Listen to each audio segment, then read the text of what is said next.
Hey, Scary with the GT Sports Podcast. Um, got some couple things to go over in the NFL today. Looks like we got a couple coaching changes coming. We're going to also preview the playoff games this weekend, Saturday, Sunday, and Monday. We're going to talk about having to be a KC fan and stream that damn game on Peacock. Makes no damn sense to me. But we're going to talk about it. We'll get started with the coaching changes here. So it looks like Bill Belichick is officially out as the Patriots head coach. They agreed to part ways. I knew they met Monday, and it looks like they made some decisions on moving forward. So I guess the question is going to be, where will Bill Belichick coach next? One of the most legendary head coaches ever to coach in the football league. I think he's got, like 6 Super Bowls, something ridiculous like that. Him and Brady kind of made things happen down there.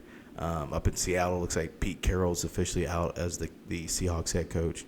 He hasn't had very much success since the Legion of Boom when they lost the Super Bowl by not handing the ball to Marshawn Lynch. I think that pretty much ended that man's career.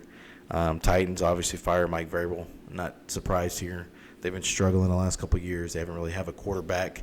But that'll be a position to look for as far as Bill Belichick goes, because that's not a total rebuild. They still got some talent, and the AFC South, I think, is going to be up for grabs next season. I'm surprised to hear the Bears are keeping Matt Eberflus as their head coach.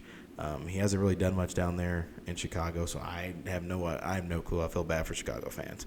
They won't be able to go out and actually get a great head coach. They're going to keep the same below average head coach that they've kind of had over the years. So not really shocked, though, because Chicago hasn't really been a well-ran franchise for quite some time. So it doesn't really shock me that those guys are going to be keeping their head coach, and he's a less than average head coach. So this weekend looks like we got some pretty good playoff games coming up on Saturday. We'll start there. Cleveland Browns versus the Houston Texans. Looks like they played each other in Week 16 of the season. Looks like Cleveland won the game 36-22, although C.J. Stroud didn't play. A little bit on C.J. Stroud. I was at the game, Lucas Oil Stadium, Indianapolis Colts versus the Houston Texans this past weekend, and I got to see him play live. Dude made some plays, stood in the pocket, very composed. He's got good NFL pedigree. Made some throws that were shocking. I mean, the first play of the game was a 75-yard bomb to Nico Collins for a touchdown. So they started out really good. I was impressed with how he played. I was impressed with their defense. Granted, they gave up some ground game, but that's Jonathan Taylor. He's one of the best running backs in the league, so you can kind of expect that. Cleveland doesn't really have a back like that that's going to be able to go out and get them yards like that. Cleveland's also playing without Watson. I know he's been injured for a while, so they're going in with Flacco as their quarterback. He obviously has some pedigree in the playoffs. Super Bowl champion. I think this is going to be one of those games. I think this is going to be one of the better games this weekend. A lot closer matched. It can really be anybody's game. It's going to come down to, can C.J. Stroud take care of business in his first playoff appearance? He's at home.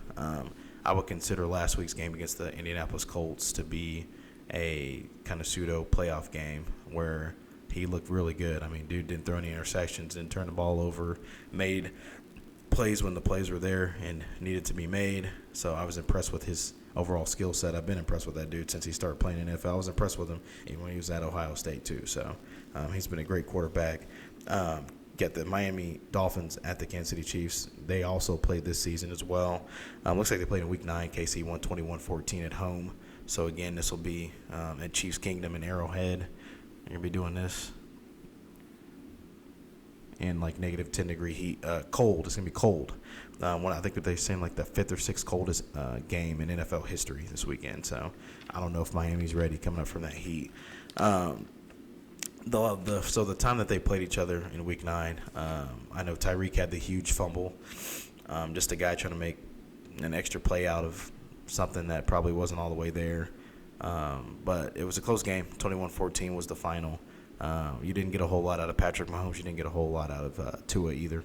I will tell you, this year the Kansas City defense has impressed me. They've obviously gotten better. You got Jones in the interior. Karlaftis has been pretty good on the edge. They got very, very fast linebackers. I know Bolton's probably one of the faster linebackers in the league. And then you got Snead at corner. And I just like their scheme. They get up in your face. They jam you. They get physical. That's an impressive way to play the game of football. So I like what they're doing out in Kansas City. I also don't think that you pick against Patrick Mahomes in the playoffs. So going forward, looks like we also have on Sunday Pittsburgh going to Buffalo. I'm still surprised that Pittsburgh even got in the playoffs. A lot of dominoes had to fall, and they fell exactly how Pittsburgh needed them. But they come in without J.T. Watt starting, so it's going to be a huge task for them to go down to Buffalo and be able to beat the hot Buffalo Bills with Josh Allen and them. Even though Josh Allen likes to throw interceptions in the red zone a lot, he still kind of gets it done. Looking at Green Bay versus Dallas, Jordan Love is going to be the future of Green Bay. Obviously, the dude's had a great season. Started out rocky, but he's figured it out. I've been impressed with him. I know moving on from a legend like Aaron Rodgers is kind of tough on those Green Bay Packers, but you got a young buck down there that's going to go out there and ball and play some football. Then you got Dallas. Obviously, they got Dak over there. CD Lamb. They have a very good defense. It's going to be a tough task for Green Bay to go into Dallas and be able to come out with a win. Then you got Stafford versus old team and Goff versus old team with the Los Angeles Rams, and then you got the Detroit Lions playing each other. Detroit hasn't been to the playoffs since before I was born, probably, and I'm 34 years old, so it's been quite a while. But those guys get it; they're getting it done this year. With Jared Goff at quarterback, I think that they have a great coach over there. They're doing a lot of great things. They've been exciting to watch, but I think that's going to be to me, that's the second best game to watch this weekend. I think it's going to be closely matched. I think you got the Rams, who nobody expected to even be here after losing all that they've lost, but they somehow get here. Very good coach down there, McVay, so he's done a great job of getting those guys prepared and getting those guys to go out there and play good football. Just another offensive coordinator that turned into a great head coach. We're hoping with the shoe that Shane Steichen continues to do some things down in Indy. Then you end the whole weekend off with the Monday Night Football game with the struggling Philadelphia Eagles versus the Tampa Bay Buccaneers. That's another intriguing game to watch. We'll kind of get into that here in a little bit. But we'll go back to the Cleveland versus Houston game. I like what Cleveland does on defense. I love the fact that they have a quarterback in there that has some pedigree in the playoffs, and Joe Flacco can make the plays. It seems like Amari Cooper is going to be back, is what the last injury report that I checked on the game. So hopefully, if with him being healthy, Cleveland can go and get things done. I think C.J. Stroud puts on a show, though, for his first playoff appearance. But I think Cleveland edges them 24-21 in a close victory. Probably one of the most intriguing games of the week. And then it should be an exciting one to watch. Miami versus KC. There's some injuries on the Miami side. Mostert didn't play last week, and then you also were missing Jalen Waddle. He was injured as well, so it's unknown at this point in time if they're going to be able to play, and I think those are two key pieces because you had those pieces when you lost to Kansas City back in Week 9, and offensively only put up 14 points against the Kansas City defense. So I think if you just have Tyreek Hill and Tua, that's probably not going to work. KC will beat them up in the trenches, I believe. Miami struggled in the trenches against the Buffalo Bills this past weekend. That's the reason why they lost, and they have to go travel to Kansas City. Otherwise, it would have been Buffalo traveling. But Buffalo beat them up. I mean, Cook ran all over the Miami defense, and you knew Josh Allen was going to do his thing too. He threw some. If you win a game and you threw 2 red zone picks and you still win the game, then that tells you that something else is definitely cooking there. So this game, I got Kansas City winning, running away with this one late, 28-14. I think that Mahomes gets things going with his receivers that he doesn't really have, but he just kind of gets the ball there and hopes that they catch it. So, but I think that he's too good of a player to be able to say that he's not going to be able to get this done against the Miami Dolphins at home in Chiefs Kingdom. So they're going to be doing a lot of this the whole game. So you can expect to see some touchdowns from Patrick Mahomes. And I think Pacheco is a wild card here. I think he has a really good game. The guy runs hard. The Chiefs have a good offensive line, and I think they'll manhandle Miami throughout this whole game. Sunday, you got Pittsburgh versus Buffalo. Pittsburgh got here. We're happy that they got here, but this is going to be short-lived. Buffalo is probably going to run away with this one big time. I got the score being 28-10 for Buffalo. I think Josh Allen comes out, plays well.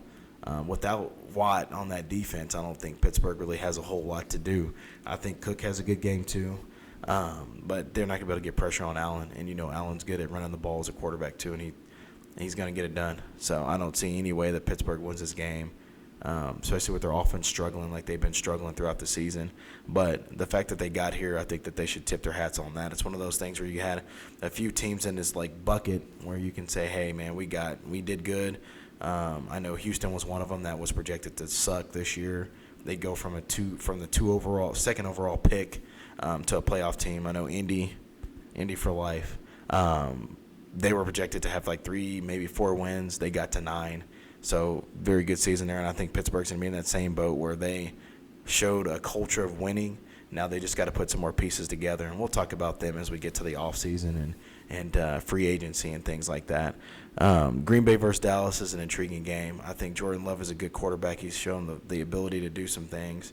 They have a good running game over there in Green Bay. Defensively, I haven't really seen it a lot out of the Packers. And I think that it's going to be a tough one for him because Dallas' defense is fast. They get in your face. Great edge rushers. They're going to get after the quarterback. They're going to get some sacks. They'll probably force a turnover or 2 from Jordan Love, which will kind of help them get to run. And I think they run away with this one as well. I got this score 28-13 in favor of the Dallas Cowboys. Getting a good playoff win and seeing where they kind of take it from there. And then we got the Stafford versus Goff game, LA Rams versus the Detroit Lions. This one intrigues me because I've seen the Lions stumble quite a bit against teams that are good in the trenches. You got Aaron Donald on the other side for the Rams, and I think he's going to have a very, very good game.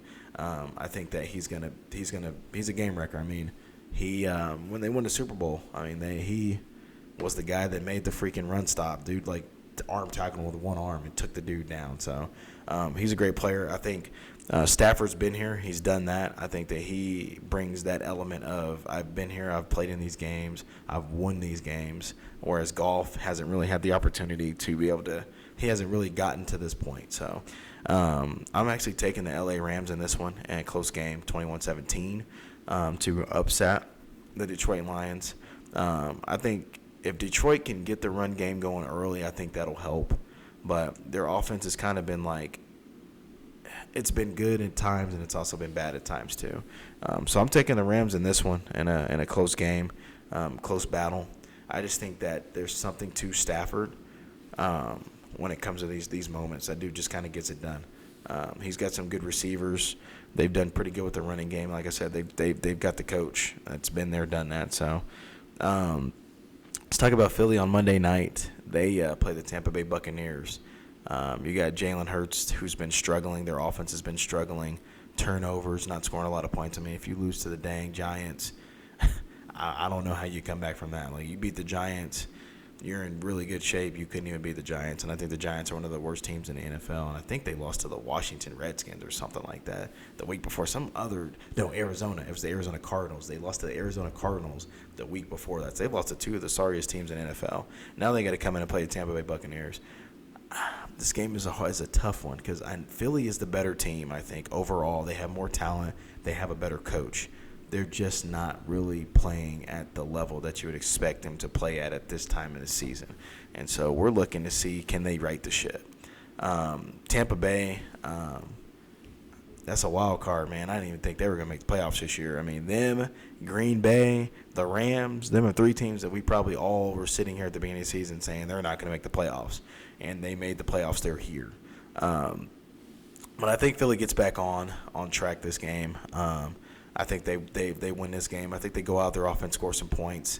And then I think their defense makes a couple plays. And because I don't know that Baker Mayfield's built for this moment. So I'm going to go with Philly on this one, 28-14. I could also see it being like a 35-14, like they run away late. I think the game starts out really good, starts out close, tit for tat, and then I think eventually Philly just wears Tampa Bay down, and then they move on to the next round of the playoffs. Looking forward to see if we can get a Philly versus Dallas playoff game. I think that'd be awesome for the league. And then I'm looking forward to possibly a Buffalo versus Kansas City matchup. Those guys seem to just play every year in the playoffs. Granted, Burrow being out for Cincinnati kind of changed the mold of the season this year a little bit. But I think He'll definitely be back next year. Cincinnati will be back next year. But I could see a Kansas City versus Buffalo, and whoever wins that game is going to be the team to get to the Super Bowl. Because, you look at those quarterbacks. They've been there. They've done that. Lamar is a beast, too. We'll talk about him a little bit next week as we kind of get into the second round of playoffs. MVP guy. They've shown the ability to score a lot of points. Their defense is really good, too. So I think the AFC is going to be interesting. I think the NFC is going to be interesting, too, because you got the best team to me was Philly coming in, and now they're struggling. So we'll just kind of see what happens this weekend. I'll be back on Monday. We'll do a more in-depth preview of the Philadelphia versus Tampa Bay game, and we'll also recap the games over the weekend. But like I said, I got Cleveland, Kansas City, Buffalo, Dallas, and the Rams. The Rams as my lone upset of the weekend. If I'm wrong, whatever. We'll come back and we'll try it again next week, I guess. But I appreciate you guys watching me. Make sure that you like and subscribe to my channel and share it as well.